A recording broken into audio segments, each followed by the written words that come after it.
I listened to the scientist this morning, and Dr. Mullis was talking about those experiments, and I realized that I almost became a scientist. When I was 14, my parents bought me a chemistry set, and I decided to make water.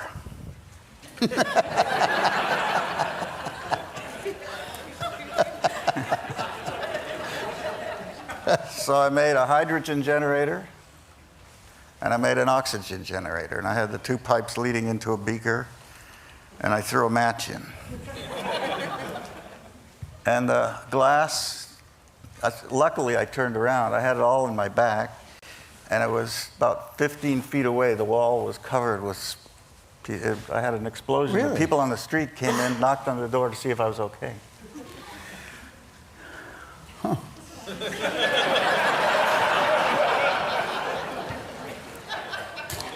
So I'd like to start again and just start this session again. The gentleman to my left is the very famous, perhaps overly famous, Frank Gehry. And Frank, you have come to a place in your life which is astonishing. I mean, it is astonishing for an artist, for an architect, to become actually an icon and a legend in their own time. I mean, you have become, whether you can giggle at it, because it's a funny, it's a strange thought, but your building is an icon. You can draw a little picture of that building. It can be used in ads. And you've had not rock star status, but celebrity status in doing what you wanted to do for most of your life. And I know the road was extremely difficult. And it didn't seem, at least, that your sellouts, whatever they were very big. That you kept moving ahead in a life where you're dependent on working for somebody, right? But that's an interesting thing for a creative person. A lot of us work for people. We are in the hands of other people. And that's one of the great dilemmas. We're in a creativity session. It's one of the great dilemmas in creativity, how to do work that's big enough and not sell out. And you've achieved that, and that makes your win doubly big, triply big. It's not quite a question, but you can comment on it. It's a big issue. Yeah. Well, I've always just, I've never really gone out looking for work. I always waited for it to sort of hit me on the head. And when I started out, I thought that architecture was a service business and that you had to please the clients and stuff. And I realized when I'd come into the meetings with these corrugated metal and chain link stuff, and people would just look at me like I just landed from Mars. But I couldn't do anything else. That was my response to the people in the time. And actually, it was responding to clients that I had that didn't have very much money, so they couldn't afford very much. I think it was circumstantial. Until I got to my house, where the client was my wife. We bought this tiny little bungalow in Santa Monica, and for like 50 grand, I built a house around it, and a few people got excited about it. I was visiting with an artist, Michael Heiser, out in the desert near Las Vegas somewhere. He's building this huge concrete place, and it was late in the evening. We'd had a lot to drink. We were standing out in the desert all alone, and he said, thinking about my house, he said, did it ever occur to you if you built stuff more permanent, somewhere in 2,000 years, somebody's going to like it?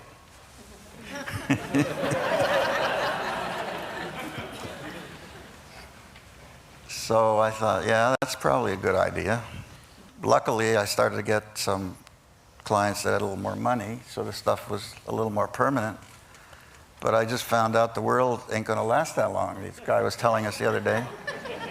So where do we go now? Back to temporary. Everything's so temporary. I don't see it the way you characterized it, Richard. Obviously, for me, every day is a new thing. I approach each project with a new insecurity, almost like the first project I ever did. And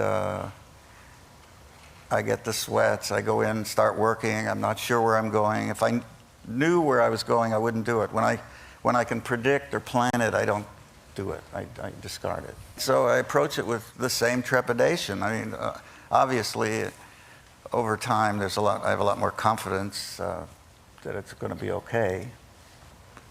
I do run a kind of a business. I got 120 people, and you got to pay them, and so there's a lot of responsibility involved. But the actual work on the project is with, I think, a healthy insecurity.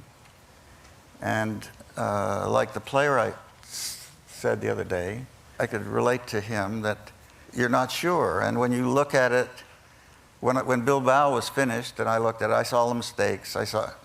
They weren't mistakes. I saw everything that I would have changed, and I thought I was embarrassed by it. I felt an embarrassment. How could I have done that? How could I have made shapes like that or done stuff like that? It's taken several years to now look at it detached and say, as you walk around the corner and a piece of it works with the road and the street and it appears to have a relationship, that I started to like it. What's the status of the New York project? I don't really know.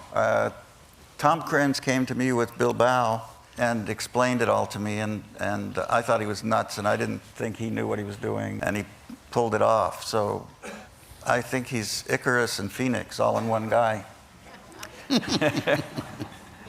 And he gets up there, and then he comes back up. They're still talking about it, let's say. September 11 generated some interest in moving it over to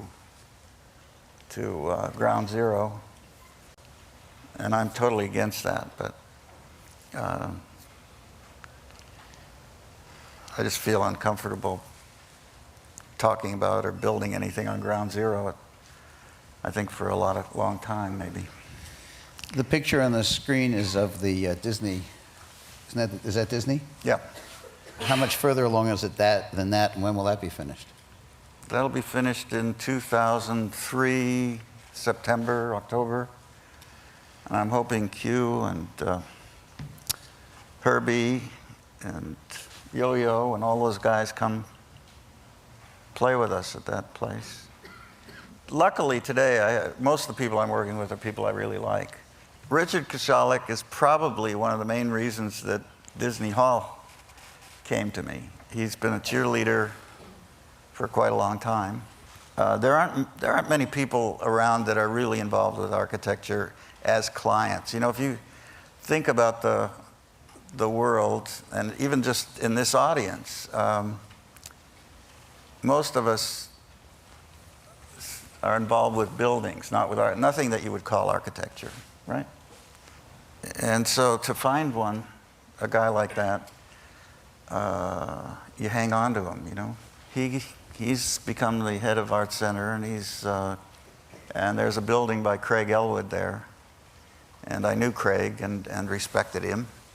And they want to add to it. And it's hard to add to a building like that. It's a beautiful, minimalist, black steel building. And Richard wants to add a library and more student stuff. And it's a lot of acreage. And I convinced him to let me bring in another architect from Portugal, Álvaro Siza. Why'd you want that? I knew you'd ask that question. It was intuitive.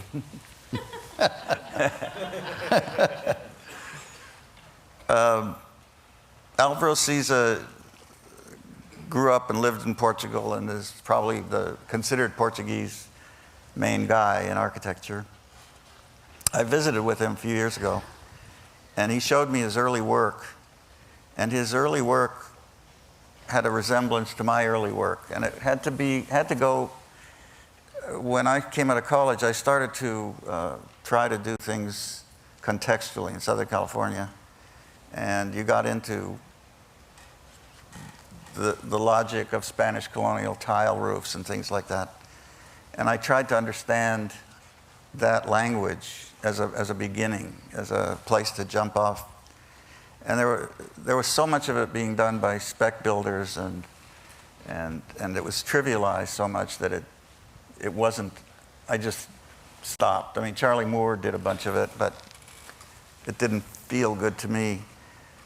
CISA, on the other hand, continued in Portugal, where the real stuff was, and evolved a modern language that relates to that historic language. And I always felt that he should come to Southern California and do a building. And I tried to get him a couple of jobs, and they didn't pan out. And I like the idea of collaboration with people like that, because it pushes you. It's like I've done it with Klaus Oldenburg and with Richard Serra, who doesn't think doesn't think architecture is art. Did you see that thing? What did he say? He calls architecture plumbing. Anyway, the CISA thing,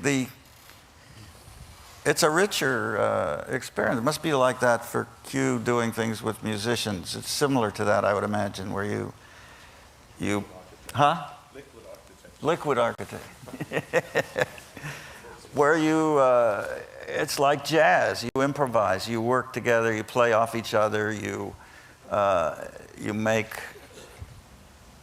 something, they make something. And I think it's a way for me, it's a way of trying to understand the city and what might happen in the city. Is it going to be near the current campus? Yeah. Or is it going to be down near? No, it's near the current campus. Anyway, he's that kind of patron. It's not his money, of course. What's the schedule on that? I don't know. What's the schedule, Richard? It's starting in 2004. 2004. You can come to the opening. I'll invite you. No, but the issue of city building in democracy is interesting, because it creates chaos, right? Everybody doing their thing makes a very chaotic environment. And if you can figure out how to work off each other, I mean, it's not that if you can get a bunch of people who respect each other's work and play off each other, you might be able to create models for how to build sections of the city without resorting to the one architect, like the Rockefeller Center model, which is kind of from another era. I found the most remarkable thing, my preconception of Bilbao was this wonderful building, go inside and there'd be extraordinary spaces. I'd seen drawings you had presented here at TED. The surprise of Bilbao was in its context to the city. Yeah. That was the surprise of going across the river, of going on the highway around it, of walking down the street and finding it. That was the real surprise of Bilbao.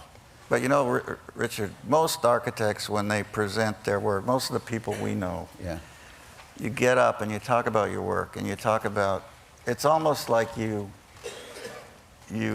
tell everybody you're a good guy by saying, look, I'm worried about the context, I'm worried about the city, I'm worried about my client, I worry about budget, I'm on time, blah, blah, blah, and all that stuff. And it's like cleansing yourself so that you can, and by saying all of that means your work is good somehow. And I think everybody, I mean, that should be a matter of fact, like gravity. You're not going to defy gravity. You got to work with the building department. If you don't meet the budgets, you're not going to get much work. If it leaks, Bilbao did not leak. I was so proud.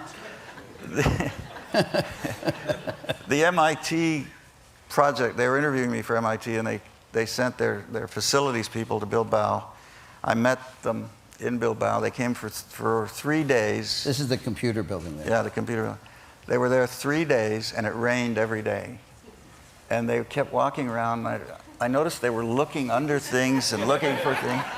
And they wanted to know where the buckets were hidden. You know, people put buckets on them. I was clean. There wasn't a bloody leak in the place. It was just fantastic.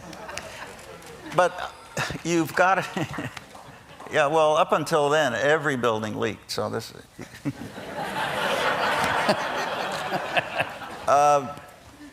Frank had a sort of ask Miriam. had a fame. His fame was built on that in LA for a while.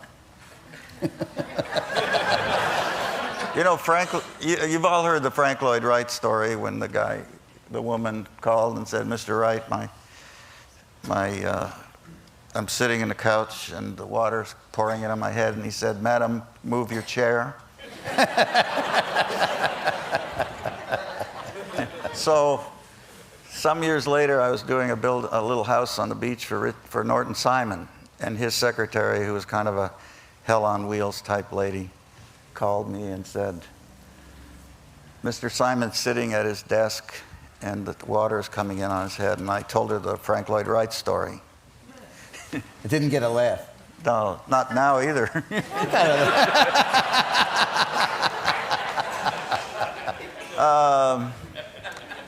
But my point is that, and I call it the then what. Okay, you solved all the problems, you did all the stuff, you made nice, you loved your clients, you loved the city, you're a good guy, you're a good person, and then what?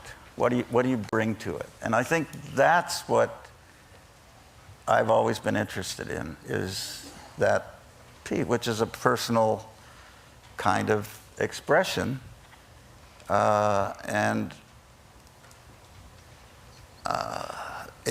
Bilbao, I think, shows that you can have that kind of personal expression and still touch all the bases that are necessary of fitting into the city. That's what reminded me of it. So, and I think that's the issue, you know, and it's the then what that most clients who hire architects, most clients aren't hiring architects for that. They're hiring them to get it done, get it on budget, you know, not, you know, be polite. And they're missing out on the real value of an architect. At a certain point, a number of years ago, when Michael Graves was a fashion, before teapots. I did a teapot and nobody bought it. Did it leak? No.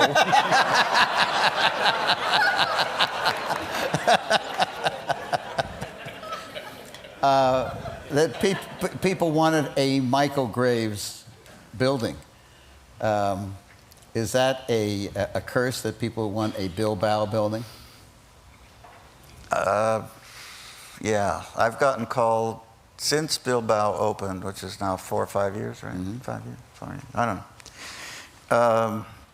Both Krenz and I have been called with, I don't know, at least 100 opportunities. China, Brazil, other parts of Spain, to come in and do the Bilbao effect. And I've met with some of these people. Usually I say no right away, but some of them come with pedigree and they sound well-intentioned, and they get you for at least 1 or 2 meetings. In one case, I flew all the way to Malaga with a team because the thing was signed by with seals and very official seals from the city, and that they wanted me to come and do a building in their port. And I asked them what kind of building it was. "When you get here, we'll explain it," blah, blah, blah. So 4 of us went, and they put us up in a great hotel, and we were looking over the bay, and then they took us in a boat out in the water and showed us all these sights in the harbor, and each one was more beautiful than the other. And then we were going to have lunch with the mayor, and we were going to have dinner with the most important people in Malaga. And just before going to lunch with the mayor, we went to the harbor commissioner, and it was a table as long as this carpet. And the harbor commissioner was here, and I was here, and my guys, and we sat down, we had a drink of water, and everybody was quiet. And the guy looked at me and said, "Now what can I do for you, Mr. Gehry?"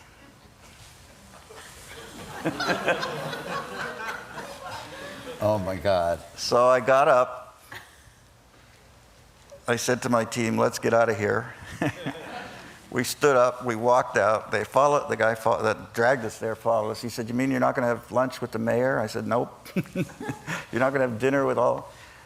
They just brought us there to hustle this group, to create a project. And we get a lot of that. And you got to really, luckily I'm old enough that I can complain I can't travel. I don't have my own plane yet, but. Well, I'm going to wind this up and wind up the meeting because it's been very long, but let me just say a couple words. Can I say something? Are you going to talk about me or you?